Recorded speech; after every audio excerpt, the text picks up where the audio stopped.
లాగండి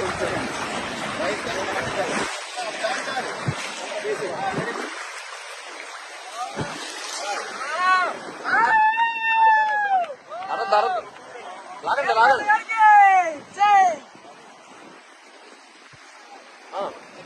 చూడండి.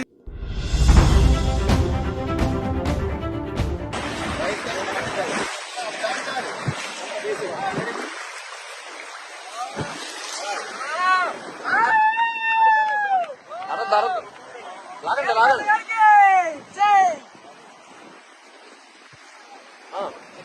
చూడండి, మత్స్యకారులు ఇప్పుడిప్పుడే బోటు తిరగబడిపోయింది. భీమిల్లోని విశాఖపట్నం సైడ్లోని మినీ హార్బర్లు ఎన్నో కట్టాలి. పెద్ద హార్బర్ ఉంది కానీ మినీ హార్బర్ లేదు. కోస్టల్ అంతా విదేశాల్లో చూడండి ఎంత విలువైన మత్స్యకారులు ప్రాణాలు కాపాడడానికి మత్స్యకారులు నిధులు కేటాయించి ఒకటే హార్బర్ కట్టడు, 2 వాళ్ళకి ఎక్విప్మెంట్లు ఇవ్వడం, 3 వాళ్ళు వృత్తి కంటిన్యూ చేయడానికి కావలసిన స్కూల్ పెట్టడం. ఎందుకంటే ఇప్పుడు అందరూ ఎడ్యుకేషన్ చేసి తక్కువ పనులన్నీ మానేశారు.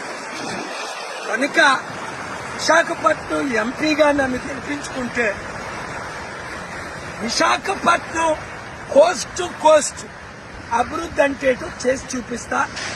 మత్స్యకారులకు, రైతులకు ఏం చేయాలో ఆర్థిక సహాయం, అన్ని విధాల సహాయం మినీ హార్బర్లో కట్టడం. ఖర్చు లేదు చెప్పండి, కానీ మీకు అర్థమైంది కదండి. మీకున్న సమస్యలు నేను పరిష్కరిస్తాను. ఇంతవరకు అందరినీ చూసాం. విశాఖపట్నం ఎంపీగా సీరియల్ నెంబర్ 14 కొండ గుర్తుకు ఓటేసి నన్ను గెలిపించండి. మీ మత్స్యకారులకు, మీ పిల్లలకు, మీ అబ్బాయిని కలిసాను. ఎంత ఒక విధంగా చెప్పాలంటే మీ వృత్తి కూడా ఆయనకి ఇంకా ఇంట్రెస్ట్ లేని పరిస్థితి. ఎందుకు మీకేమో అలా ఏ విధంగా సహాయం చేయట్లేదు. మొన్న 6 మత్స్యకారులు కేజీహెచ్ హాస్పిటల్లో ప్రాణాలు పోతుంటే కనీసం వాళ్ళు రక్షించలేకపోయారు ఈ గవర్నమెంట్. కనుక గుర్తుంచుకోండి, మీడియా అందరికీ షేర్ చేయండి. విశాఖ ఎంపీగా నన్ను గెలిపించండి, కొండ గుర్తుగా ఓటేయండి. జై కేపాల్, జై కేపాల్, జై కేపాల్, జై కేపాల్.